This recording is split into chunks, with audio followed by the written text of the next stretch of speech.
Hi, everybody. I'm Dennis Prager, and as I tell you every week, this is my home. It really is. This is my study. This is my fireplace, but no cigar for the first time since I began doing the Fireside Chats.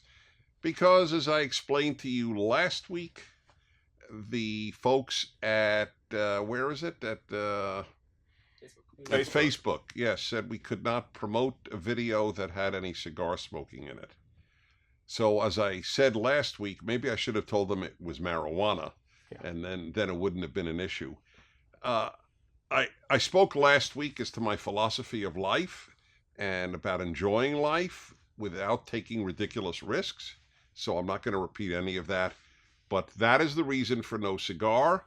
The reason I know I'm going to cause people to notice what they probably haven't, but some have. My foot stepped into a little hole coming out of a restaurant 2 nights ago, and I fell face forward. So I have a beautiful black eye. The rest is invisible thanks to a great makeup artist. I'm fine, but I just wanted to explain that. My guest did not punch me. I wish I had a great story about somebody in the opposite political realm came over and punched me, and nothing dramatic like that. Anyway, welcome. It is great to be with you. As I always explain, this is truly an opportunity to have completely unscripted talk about everything and anything that you ask. But today is very special because very, very rarely do I have a guest on the Fireside Chat. I have on my radio show regularly, but here it's really just you and I. But in this case, this guy is very special. And he's Steven Crowder, who needs no introduction to about 87.4% of you. Would you say that that is accurate? You know, I have no idea how many ne'er-do-wells watch this show, but if there's a significant percentage, then that sounds about right. I would imagine your audience is more productive. But no, I appreciate you. I appreciate the very kind introduction. And I will give you a kind introduction. You're a terrific person. You have great values. You're very funny. You're very eloquent. No, that's the real good introduction. And you have your own show, Louder with Crowder, which I have been on quite a number of times. And a lot of people, you have it's tremendously seen, isn't it? Tell everybody about Louder with Crowder and yourself. Now that I've introduced you, you introduce Well, thank you very much. Yeah, that was overly kind. Now I feel like I've got a tough act to follow just in the things that you've said about me. But you know, it's louderwithcrowder.com. People can go check it out, or just on YouTube as long as the overlords still allow us there. It's basically a late night show, and I happen to be conservative. It's not a podcast. It's a 44-minute late night program, and you know, we set out to do the show that I always wished existed. When I grew up, I was really early Letterman was my thing. My parents used to tape it on VHS, and then they would, you know, fast forward the parts that I shouldn't watch. But Rupert's Deli, Larry Bud Nelman, that was what I grew up on. And now everything is so far left with late night. That's really what the show is. And if you're looking for something to go to sleep with and get the news of the day and not want to, you know, hang yourself. So how do people find it? Tell them exactly what to do. Just either Google, search my name. Well, I can't say Google anything. Louderwithcrowder.com, and that'll link to the YouTube, or if you join up, there's the Mug Club there, my YouTube channel. It's all linked at louderwithcrowder.com. That's the central hub that hopefully they can't take away. So how do you get successful? I mean, thank God I was successful at a very young age, but it took such a bizarre constellation of things to happen. Yeah. How does a normal, talented person like you get successful so young? It is a pride-swallowing siege that I will never fully tell you about. No, it's you know, I started acting when I was 12, doing voice work, and that's okay. This Otto, they're trying to keep the bulldog out. Otto, come on. Yeah. Otto, come on in here. Everyone, you're going to be the biggest. Now he doesn't want to come in. Otto isn't sure what he wants. He wants to be with my wife. Okay, I mean, when all is said and done. This adorable bulldog. No, it's not going to work. Bulldogs are very stubborn. Yeah, they're very stubborn. Anyway, if he walks in, it's fine. So I was acting very young, you know, being Wait. So you began as an actor? Yeah, a voice actor. Yeah, a voice actor, and then commercials, television, film, and then where? In Montreal. Okay. Yeah, Montreal. My first gig was a kid show called Arthur. You know, Arthur the Aardvark, where it was a talking aardvark. No. Yeah. Arthur the Aardvark? Yes, I was the brain. Was a smart No, friend. I didn't see. You didn't see. I have no idea. I don't know. Well, I don't know. You have kids. I thought maybe you had a CD-ROM around here somewhere. Do you guys have seen it? No, that was popular. That is a big deal. I'm not kidding. You know what's true about Arthur? Yes. It was actually the most watched family show in the 90s. When they did the top 10 shows. Is that right? It was number 6. Everything else was, Friends. So wait, Seinfeld. you were the voice for Arthur the Aardvark? No, I went into audition to do Arthur, and because the guy grew out of it, and they were looking for a new Arthur, and they immediately said, "Nope, you're not right," and sent me home packing. And so this was just, it was another audition that I just absolutely just miffed, and I then called them back. Was this They in said, English or French? English. But And you then- speak French. Yes, I do speak French. Right. That's why they thought I was special needs until the 4th grade, because I was in French school. I speak French, but I can't learn math in French, at least not well. And then they said, you know what, come back if you can do an impression of the kid who grew out of the role for the brain, which was a smart friend who was a bear. So Aardvark, a bear, has a pet dog. I mean, someone was dropping acid when they wrote this show. But I went in, and I could do a really good impression of the brain, so I was the second brain. And then they fired me when I was 13. They said, your voice changed. And I said, no, I can do it. And they said, get out of here.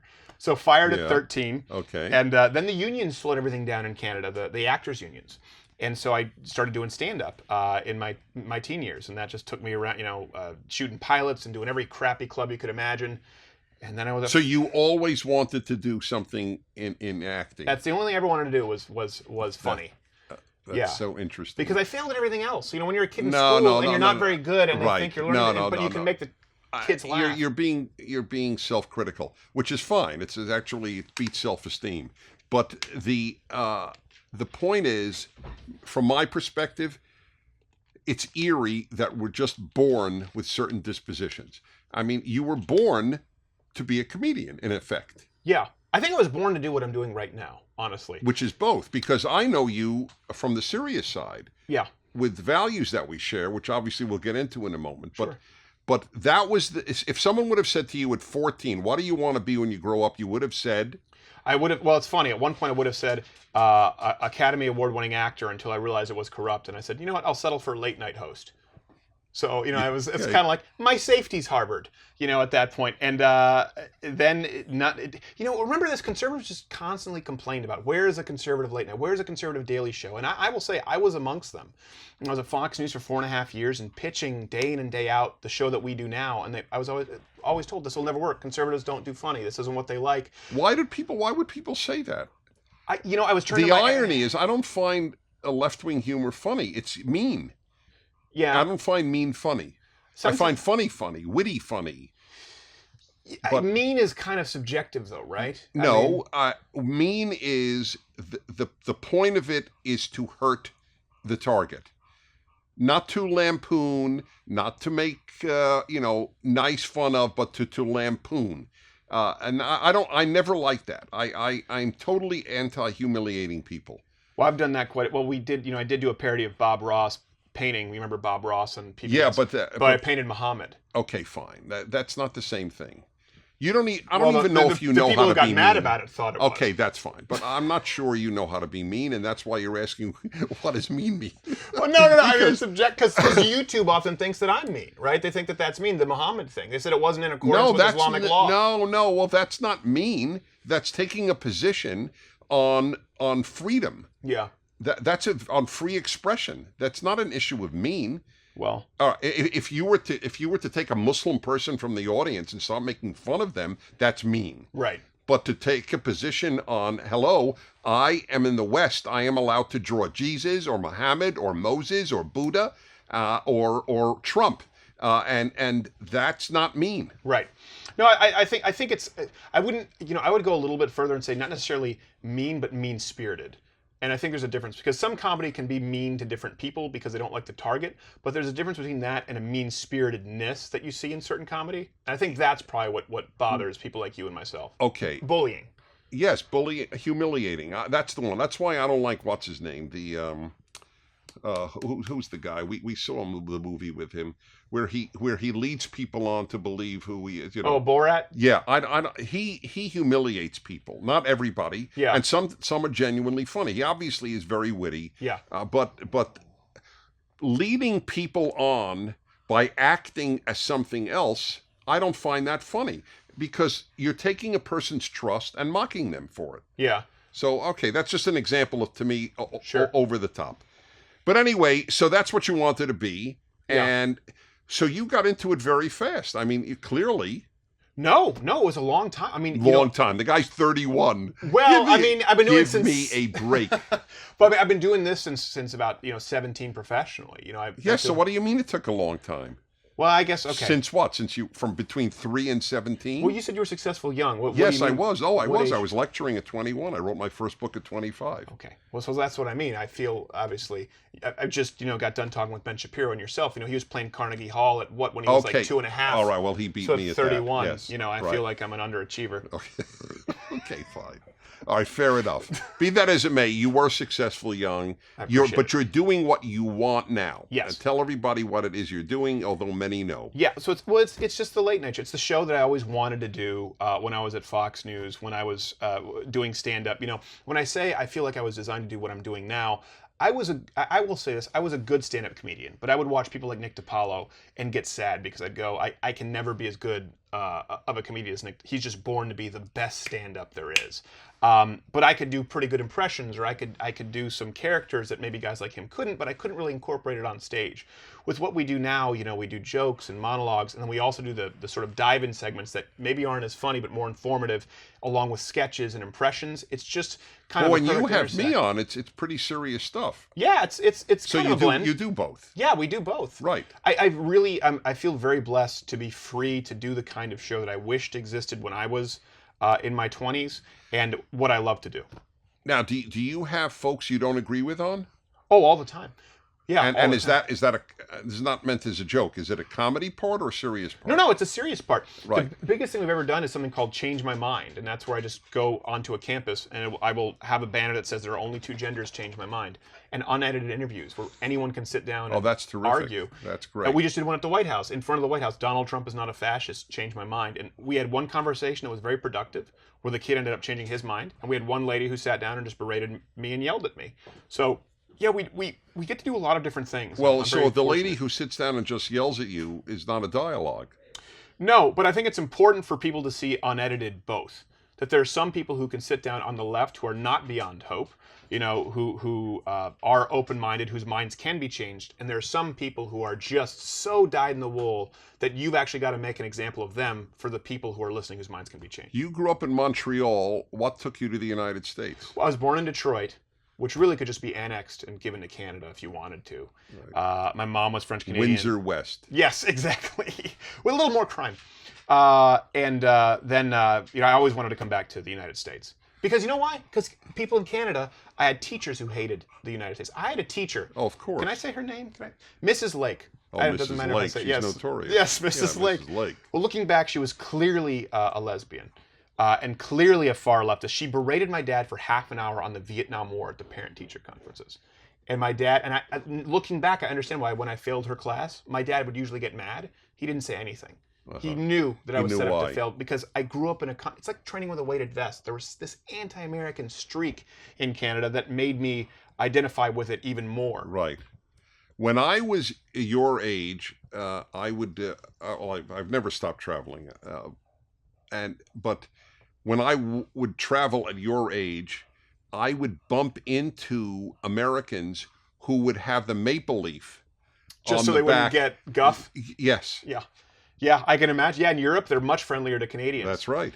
And yes, it annoys me a whole lot. I'm very ashamed of our prime minister right now. I think it's a national embarrassment. You went from the best world leader to one of the worst. Stephen Harper was our Ronald Reagan. Yes, I said that all the time. Yeah. He exactly right. In fact, we're having him at the next PragerU conference. Oh, great. Yes, he'll be our guest. Yeah, he might actually be in studio on our program. By the way, you'll love this. Okay, yeah. Finish your sentence. No, I want to hear. I want to hear what I'll love. You will love this. You will love this. I'm sorry to say this. The late Charles Krauthammer, who was from Montreal, or grew up in Montreal, and I asked him on my show once, because I never asked him political questions, because if you wanted to hear him politically, it's so easy. He's doing it everywhere. But I asked him human questions. So I said, Charles, you grew up in Canada. So in a nutshell, what's the biggest difference between Canada and the United States? And it was typical of his speed that he came up with a brilliant answer is without having to breathe. He said, "Oh, Dennis, I'll tell you the difference. The what is the American motto? Life, liberty, and the pursuit of happiness from the Declaration of Independence. And what is the Canadian motto from its Declaration of Independence, although it's not called that, whatever its declaration is? Peace, order, and good government." Right, yeah. I thought, that's brilliant. Yeah. The difference between life, liberty, and the pursuit of happiness and peace, order, and good government. Well, freedom of speech doesn't exist there. And people in the United States, when I tell them, for example, where I talked about one of the change my minds was hate speech is not real, change my mind. And we had some guys freaking out on me in Burlington, Vermont, of all places, Bernie territory. Well, there's a good example. Bernie was on that flight, if you want to hear that story afterwards about meanness. But in Canada, I've had comedians on my show who were left when I was working the circuit in Canada who mocked Stephen Harper and now have been put before human rights tribunals because of jokes. And now that's what's turned them right wing. I was always dumbfounded. I remember when there was the election, everyone got on stage at this place, Comedy Works, an open mic night, and everyone was just complaining, just ripping into Stephen Harper. And I was going, do you know he's the only guy who isn't trying to silence your ability to make a living? They never understood it. And a lot of them still don't get it. They don't get it. They don't get it in Canada. Right. But did you want the Bernie story? Yeah. Bernie was on that flight. We were going to Burlington, Vermont. I swear to you, because I've done a ton of Bernie Sanders video. I do this impression of Bernie Sanders, and it's basically Gilbert Gottfried as Bernie Sanders. I would blow out the mics if I did it in your wonderful office, so I won't do it. But because I had kind of become synonymous with this Bernie impression, I see him on the flight, and here's what's so funny. He is one seat, Dennis, behind first class. Mm-hmm. So first class, he has the economy, comfort, plus. He has everything but the complimentary cocktail. Right. And I could tell he had the brand new iPad because I could tell by, is it bezel or bevel, whatever they call it? And he's sitting there, and I tell my friends, I say, Bernie's in this flight. Like, you have to go up and confront him, to the point where I put on my anti-socialism t-shirt in the airplane bathroom. And people out there know what the t-shirt is.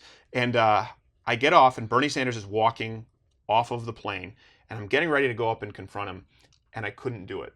Because at this point, it wasn't Bernie Sanders. He was walking like Brooks in Shawshank, kind of bow-legged, and it just looked like this really lonely, old, broken down man. I just felt like I can't do it because it's 12, it's midnight, I'd catch him off guard. And everyone said, why didn't you do it? I'm like, you know what, hopefully there'll be another time. Anyway, no, but you were right not to do it. We don't like when they confront us in our private space. Right. And we shouldn't do it to them. So I back your decision. Yeah. Leave him alone. I mean, it's. And this was right after the Ted Cruz debate. Remember where Ted Cruz mopped the floor with him? Yeah. It was right after that. And all I was going to do was walk up and say, hey, tough break with Senator Cruz, and keep walking. Because those little things are what really hurt. Just those little things. You just assume that he knows he bombed. Look, I deeply dislike everything he stands for. Yeah. I consider him a true fool. There are fools, and then there are true fools. Yeah. To grow up in the United States, to have lived through the Cold War, and to be a socialist is definitional to the word fool. It means that you love ideas more than you love people, which, by the way, is my view of the entire left. They are crazy about ideas, and they have contempt for human beings. Raising the minimum wage, even though more people will not get jobs, more restaurants will close, and more people will be fired, does not bother anybody on the left. Right. No consequences of their positions bother them.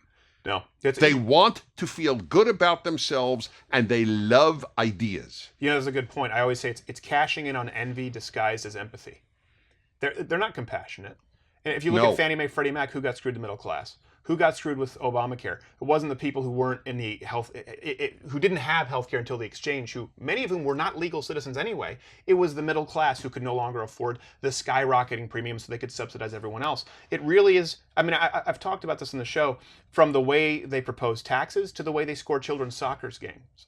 Do you really think they're not keeping score in a kid's soccer match out of compassion? No, it's because the kids who lose are envious, so they cash in on that, and you rob the people who've earned that victory. You rob them of it to give it to the envious, and it really bothers me. The not keeping score or giving kids trophies for not winning, I am proud to tell you, I'm a generation ahead of you, so I have a grandchild. I want you to know one of my claims to fame, are you ready? Is that my 7-year-old grandson was on a team that lost and rejected the trophy. Really? I did not know it. My son told it to me. Great. He knew it would make not my day, but my year. And that, I'm so proud of him. Yeah. I learned about it from my son. When he was that age, they began it. And he, like all Pragers, was on a team that almost never won. He was on the last place baseball team, and he got a trophy. And I said, David, why did you get a trophy? You lost. And he said, for playing. He was dead serious. Wow. And that's when I gave him a sweet talk.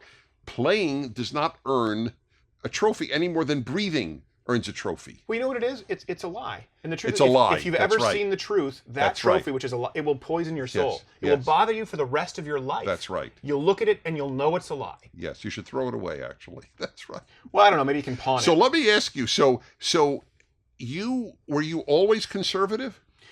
Yeah. Yeah, I will say Well, obviously you were raised in a conservative home because your father got yelled at by Mrs. Lake. Yes. By the way, was it Ms. Lake or Mrs. Lake? I don't know, but she kicked me out of class for saying there were 50 states. For knowing it. No, she claimed there were 52. Or Canada being one of them? No. It was No, not a joke. she goes, maybe she no. maybe she believed in American. Remember Alaska and Hawaii? And I remember the words Yeah, that but- got me kicked out. I went, because she said, this is exactly how the conversation went. She said, don't forget Hawaii and Alaska. And I responded, including them, there's 50 states. And she kicked me out. That's precious. So I prank called her 15 years later, and I just left a voicemail that said, 50 states! Click. Swear to you, that's a true story. And she died. I shouldn't laugh at that. That's mean. But no, it was. I was. Well, here's the one thing. It's kind of like when people say, "Were you always a Christian?" At some point, you choose, right? Everyone chooses. Right. Life is all choices. Same thing with conservative. By the way, not making a choice is a choice. People Yes. need to understand that all of life is a choice. Go on. That's a very good point. Not Yeah. making a choice is a choice. Yes. When I started acting really young, my dad explained to me how taxes work, and of course, we had socialized healthcare and a 52%, marginal tax rate there in Quebec, and so it was as simple when I started with, but hold on a second, that's my money. And then he said, okay, well, what do you think is the fair amount to pay? So I was raised in a Christian household, but the economics. Did you really go to just from church working. every Sunday?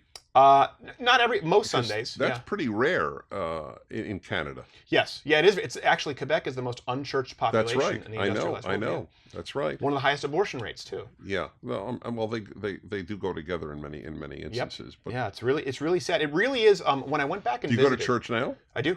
Yeah, Very nice. I do go to church on Sundays, and when I went back and visited Montreal, because I went with my wife, and so she's seeing these giant. Well, your wife is American. Yes, she's American. Where'd you meet her?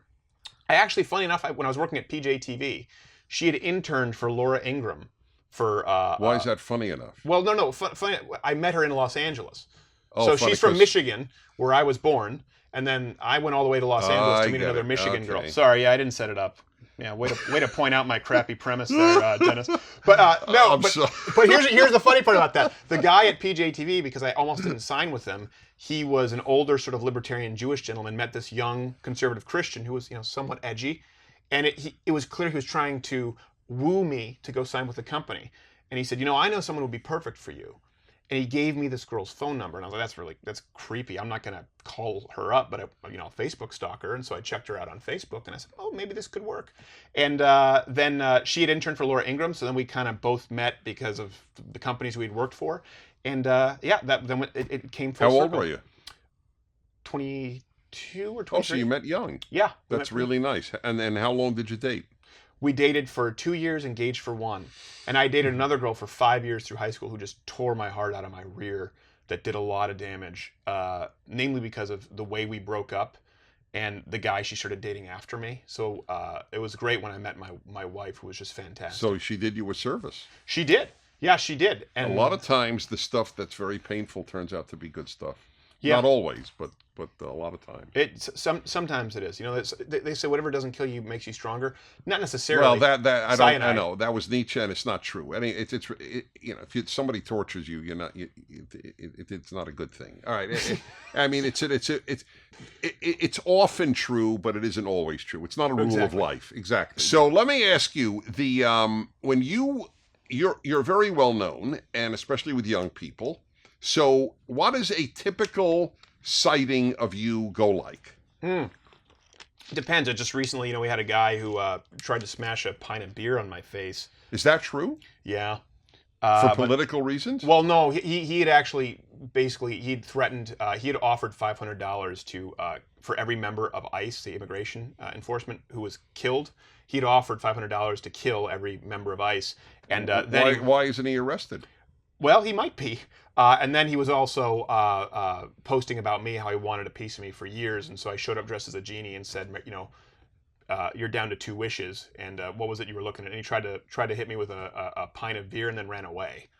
So I did confront him because he was violent and plotting active violence. But most of the time, it can go one of 2 ways. Yeah. People are very gracious, Right. or typically speaking, the people I had a couple of close calls when I lived in New York City. Because people are so in such close proximity, Right. That I guess they feel more comfortable with just being hostile. Usually, though, the people who I can tell are hostile, it's a look or they say something passive aggressive. I will tell you this: I was clearly spit in a cup on a plane ride in the last week. No. I'll show a it to flight you afterward. attendant? I don't know who spat in it, but I can show you a picture afterward, clear as day, a loogie right in there. And I just said, "Hey, there's a film on top of this. What's going on?" That's and depressing. She immediately gave me a can of water. So I don't think it was her, but she saw it. She didn't argue. She said, "Oh," and gave me the can of water. Jesse Jackson tells that he used to spit in white people's. He was a waiter. Yeah. And he would spit in their soup. That sounds racist. You didn't go to school then. You would have learned that a black cannot be racist. Well, yeah. No, I'm not. Did you know that? No, I'm serious. That was taught to me when I was at college. Yeah. A black cannot be a racist. That was one of the eye-opening moments that I understood that I was in a place of nonsense called college. Yeah. There were many such moments. There were no differences between men and women. A black cannot be a racist. The United States and the Soviet Union are moral equivalents. I mean, they're always wrong. It was an eerie realization for me. Isn't it interesting that historically, you just give it enough time, the left really is almost always wrong. That's right. And so the question is, are they wrong and therefore they're leftist? Or do they become leftist and therefore, and I don't mean this to be cute or even insulting, even though I acknowledge it's an insult, but I think that both are operative. I think you don't think clearly, and so leftism appeals to you, and then leftism reinforces a non-clarity of thought. To think that the United States and Israel are the great villains in the world means definitionally there's something broken about your ability to morally think clearly. I think it's because the left hates strength. I really do believe that. And I was just thinking about this and talking about this with my producer, Johnny Boy.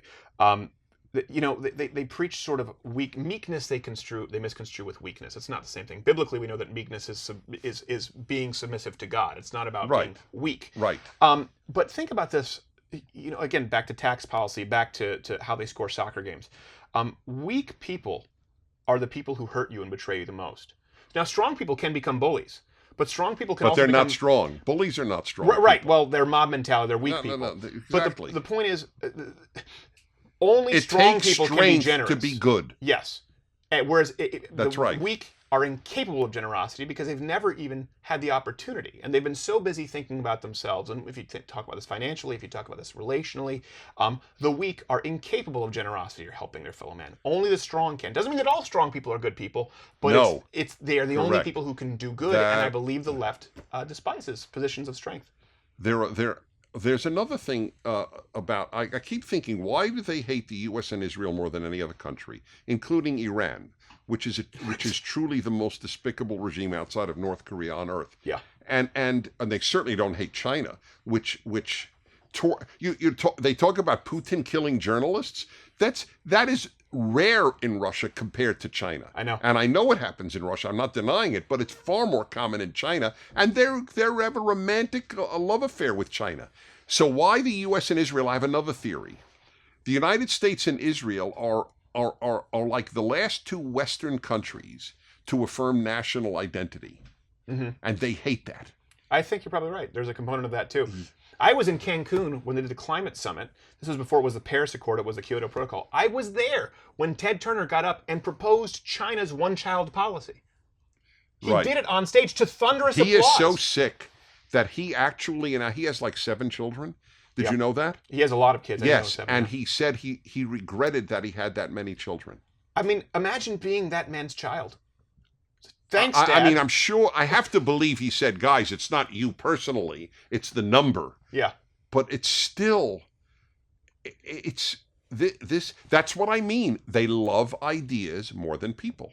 Well, and the idea of zero population growth, yeah, in and of itself is, I have contempt for humanity. I don't want to see more people. Yeah.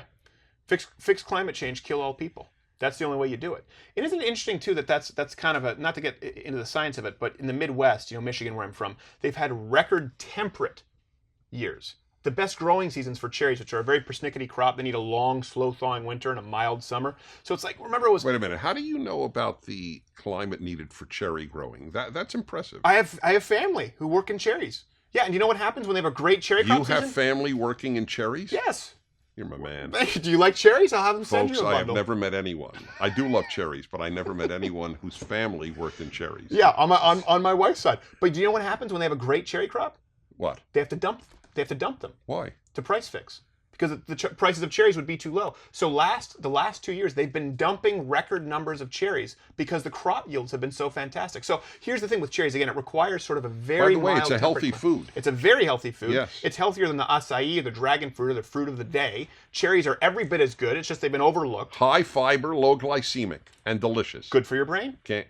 Very good for your brain. Oh, I'll keep eating them. But when you say record heat, right, then it changes to climate change because we had record cold. And they say, well, hold on, it's any extreme temperatures. But hold on a second. The Great Lakes are at record highs because of good precipitation, and they have had record moderate climates. How do you explain that? Record slow thawing winters and moderate summers. Right. It's, anyways, they dump cherries. Same thing with milk. They dump milk to price fix milk. Those of you watching should know about that the climate change example is a good one about loving ideas more than people. Read Bjorn Lomborg, Lomborg, he totally is on board that the climate is getting warmer, okay? But he knows that the solutions only hurt people.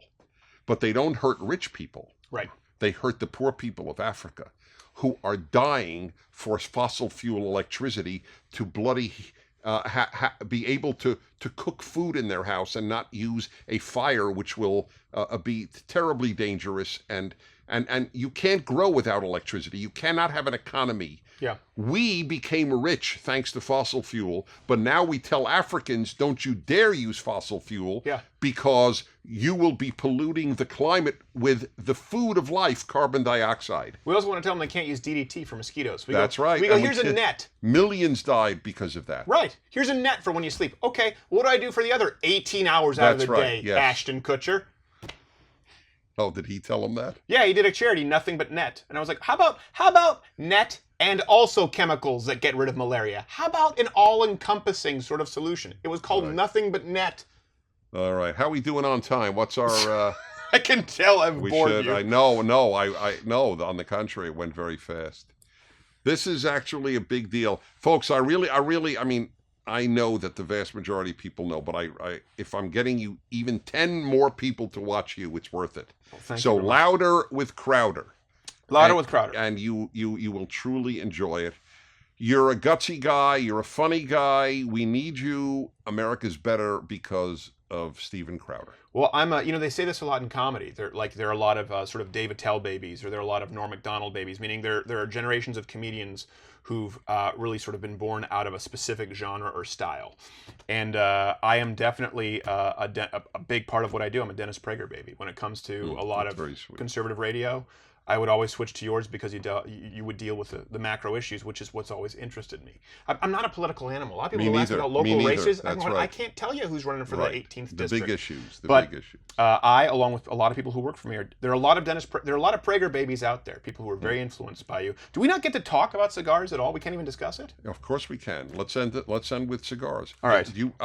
I told you this is the first show I'm not smoking a cigar because it's been banned by Facebook. So you have a journal. I do. Tell me about it. I do, and it's specifically from a journal that was given to me by YouTube. So I use it to write nothing but conservative material and cigar journal. So I thought that. So what does that mean, a cigar? You write what you smoked and whether you enjoyed it? Yeah, I have an A to F rating. It goes backwards because I just start it at the end of the page, yeah, up to about. You know what? I agree with you on that. I won't even say the name because I don't want to hurt a brand. Everybody talks about that, and I don't get it. I find it very overrated. Totally. I find it very cigarette-y. I don't get it. I don't enjoy it. Let's see what else here. Look at this. There's 3 more pages, yeah. So okay. But you'll see that do you like strong? Do you like strong, or do you? Yep, you'll see that my fathers all have really good ratings. So we're on that. We're on top of that. What about Double Ligero by? It's funny. I'm a bigger fan of their standard Ligero. Really? Yeah. I don't find it as tasty as Double Ligero. But I also haven't had. But that's why there were a lot of cigars, because if we all found the same ones. Anyway, this is beautiful. I can't believe it. You are somewhat of a what is it? A type A? Is it called? I guess. What is it called? Does it type mean A? learning impaired? Because No. The ones who are very meticulous.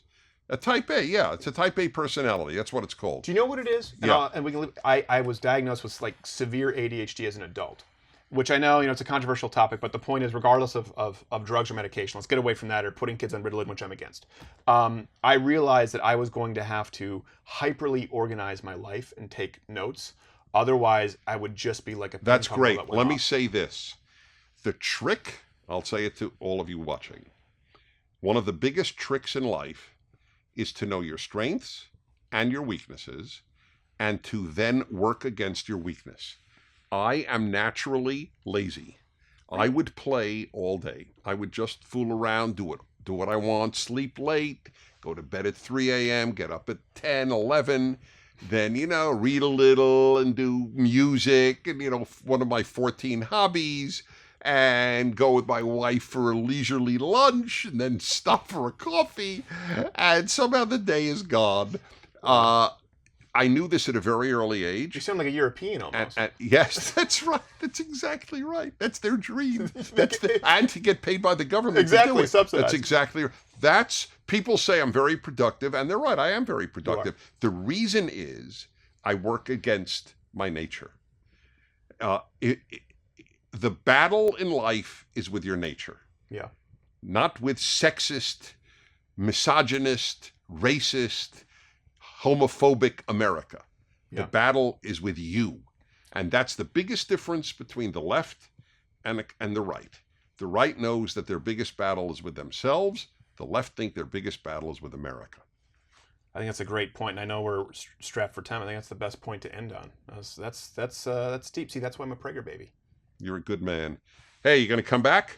Absolutely, anytime. Yeah. Annie's does a PragerU video, a few PragerU videos for us. Oh, very yes. Nice. Yeah. Oh, wait, are you saying I thought you said he does. No, the you camera do. guy. I know that makes sense. I was looking. I thought you said and he. No. I have done a couple. Yeah, there's one coming. If it was him, I would have gone you. Okay, all right. Just point. That's okay. More or less. So maybe work against the not so polite nature with the pointing. Let's try and work on that. Build some You're momentum. right. I will. Stephen Crowder. I'm Dennis Prager. See you next week.